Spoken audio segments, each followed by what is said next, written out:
आपण बघत आहात डिजिटल इंडियाचे डिजिटल न्यूज. ठाम मत मराठी न्यूज. नमस्कार. आजच्या ठळक बातम्या. धुळे महापालिका निवडणुकीत तणाव. उमेदवारी अर्ज मागे घेण्यावरून भाजप राष्ट्रवादी वाद. गोळीबारात एक जखमी. धुळे महानगरपालिकेच्या निवडणुकीसाठी उमेदवारी अर्ज मागे घेण्याचा आज शेवटचा दिवस असताना शहरात राजकीय वातावरण चांगलेच तापले आहे. उमेदवारी अर्ज मागे घेण्यावरून भाजप आणि राष्ट्रवादी काँग्रेस अजित पवार गट यांच्यात वाद झाल्याची घटना आज घडली. या वादाचे रूपांतर पुढे हाणामारीत झाल्याची माहिती समोर आली आहे.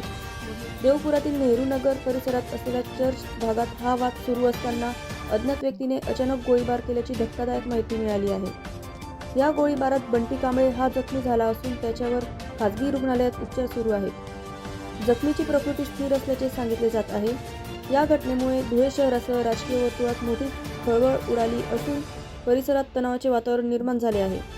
घटनेची माहिती मिळताच पोलीस प्रशासन तत्काळ घटनास्थळी दाखल झाले असून परिस्थिती नियंत्रणात आणण्याचे प्रयत्न सुरू आहेत. गोळीबार करणारा अज्ञात व्यक्ती कोण आहे तसेच या घटनेमागचे नेमके कारण काय याचा तपास पोलीस करत आहे. ठाम मत मराठी न्यूजसाठी सोपान देसे, धुळे.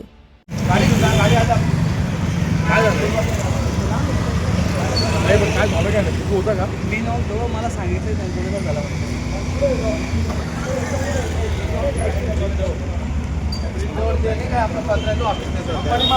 महाराष्ट्रातील ताज्या घडामोडींसाठी पाहत रहा ठाम मत मराठी न्यूज. तसेच आमच्या चॅनलला लाईक, शेअर, सबस्क्राईब करायला विसरू नका.